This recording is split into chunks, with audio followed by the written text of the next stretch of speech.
Broadcasting live from the Business RadioX studios in Atlanta, Georgia, it's time for Association Leadership Radio. Now, here's your host. Lee Cantor here, another episode of Association Leadership Radio, and this is going to be a good one. Today on the show, we have Enid-Mai Jones, and she is a Director of Diversity, Equity, and Inclusion. Welcome.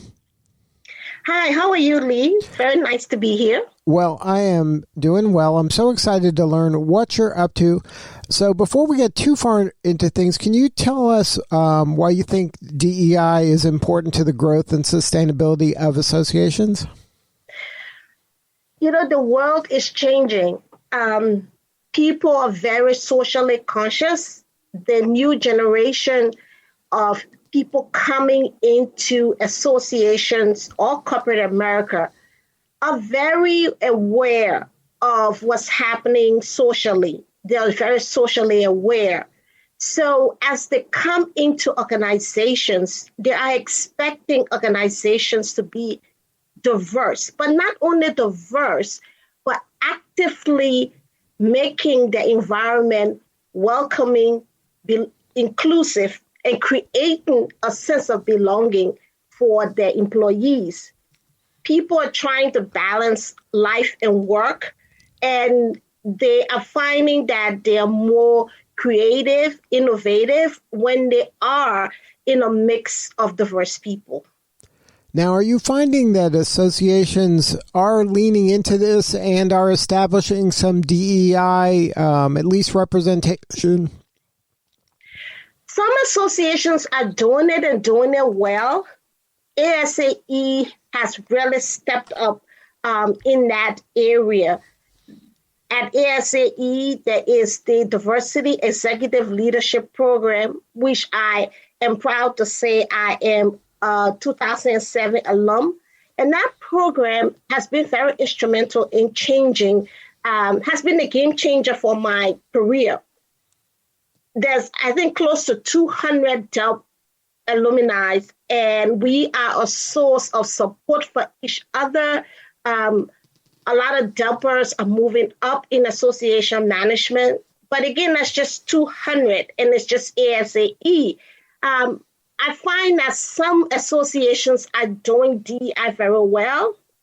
Some are still doing it more functional, just to cross the T and dot the I's, and not really instituting it within the overall organization strategy.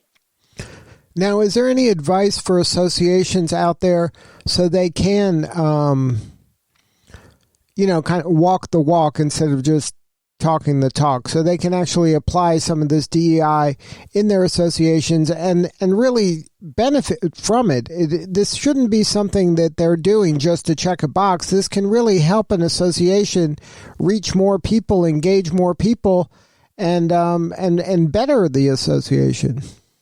Definitely. My advice would be that this should be done consciously and intentionally, and meaning that it shouldn't be buried way down in human resources. I've just had an experience where I went in to consult, and it was very disappointing because I then discovered that the DEI was buried all the way down in HR, and that it was not something that the executive management was actively involved in. So my advice is, if you're going to do it and get your executive involved in really instituting DEI program actively, beyond just your DEI statement, where it is across the board in governance, in your membership, in your employee relations, your suppliers, even small organizations can do that. So being intentional about it is very important, is to get growth. And you realize that when you have a diverse organization, an organization where people can bring their attentive self and feel a sense of belonging, they will perform at the ultimate highest potential. And the organization will move and stay very sustainable. So have the foresight enough to be consciously and intentionally about instituting DEI. Now, can you share a little bit about your background? Have you been involved in association work for the length of your career? Yes. As you know, most association executives, I just fell into association management. But I've been in association management for over 25 years. And I am having a very successful career. My background is, I'm originally from Liberia, West Africa, so I am an immigrant who came to go to the University of Kansas. And that too was an eye-opener because I went from functioning in a majority Black environment and community into becoming a part of, and sometimes not a very good part of, or seen as active members. So that moved me to get a master's degree in intercultural, interpersonal communications.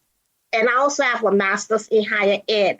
My interest was really in the retention and recruitment of minorities, underrepresented, marginalized students into predominantly white universities. And of course, like anybody else, I got offered a job to do student programming for the association, and I've never looked back. Now, any advice for maybe the younger minority student that's in college to consider the same path of getting involved in associations? It sounds like there's a lot of opportunity there for the right folks.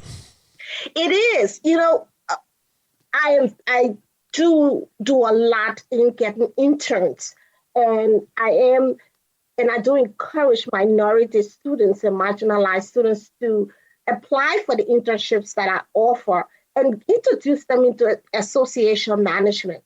Because a lot of people don't realize that you can have a very rewarding career in association management, and that you can have very good work-life balance, and like what we say, make a good living in association management, but also a service and the impact you can have on communities and be instrumental in guiding a profession or a trade to become sustainable and growth and see growth. So my advice is that we reach out to more minority students at historically Black colleges, and encourage them to take that step and come into association management.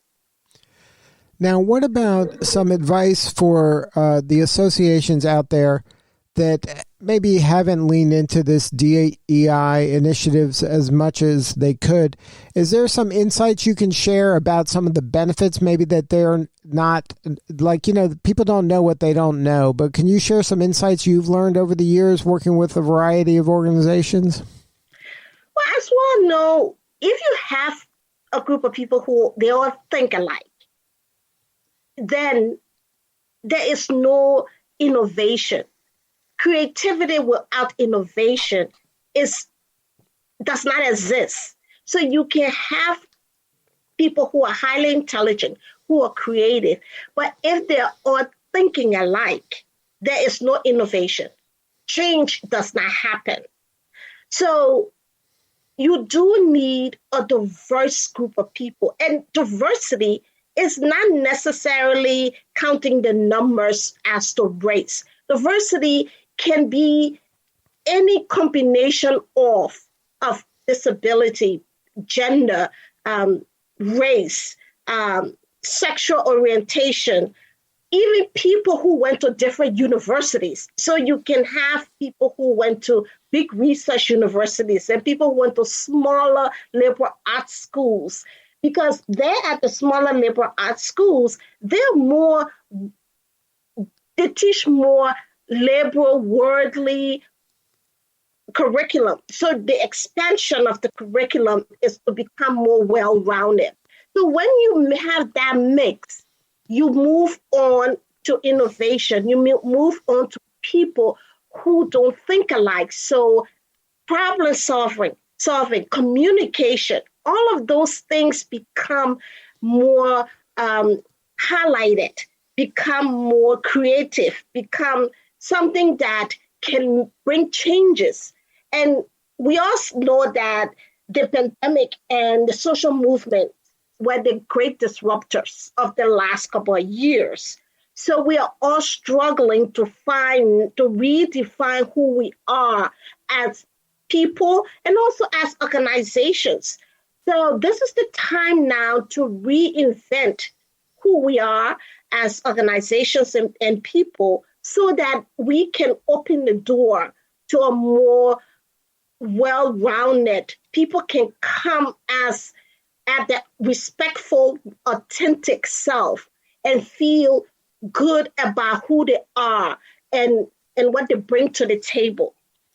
Yeah, I'm sorry. I think that it's important for people to just open their mind to the fact that if everybody looks the same around the table, then there might be some biases that you all have that you may not be aware of. And by having having a more diverse group around you will open up opportunities that maybe you haven't even thought of. Very true. You know, we all come with our biases because we all come with our vision, virtues, morals, however way you want to describe it, already in place, because those are things that we get from our community, our surrounding, and the way we were brought up. So we all come with our biases. And therefore, if you come with your biases and you are self-aware, I always say to people, diversity, equity, and inclusion starts with becoming self-aware of who you are, self-aware of how what your makeup is. Once you can do that, you are then more able to check yourself when those biases surface, or people are able to check you and you're more receiving of those checks. Now, in your career, can you share maybe a rewarding story where you felt like, hey, my voice was heard and I made a difference and I've really impacted this organization? Oh, a lot has happened for me at my last organization, Lifespan Network, where I was for 14 years. I was always heard. I was the minority person on staff there, but I did not experience the misogynistic or microaggression that people, that some of my colleagues have explained, because I had a boss who was very self-aware. And so therefore, she opened up doors for me because she herself, even though she was a white woman, she also came from a marginalized community. So therefore, she was very aware of some of the biases and obstacles there. So she was very, very instrumental in my career growth. And so I came in as a director, and when I did make the change, I left as senior vice president. And so that opportunity alone, and I was also allowed to build an entire educational institute from $100,000 revenue generating to over $500,000. So I can never thank her enough for the trust she placed in me and giving me wings to fly. And then now you're able to help others, with their wings and fly.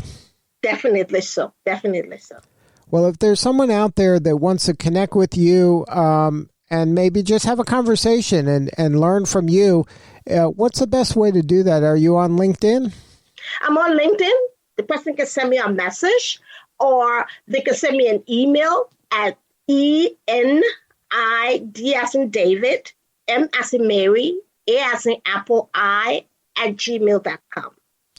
And that's where to find you on LinkedIn. Also, Enid-Mai Jones. Yes. Well, thank you so much for sharing your story today. You're doing such important work, and we appreciate you. Oh, Lee, thank you so much for asking me and reaching out to me. This has been a wonderful conversation. All right, this is Lee Cantor. We'll see you all next time on Association Leadership Radio.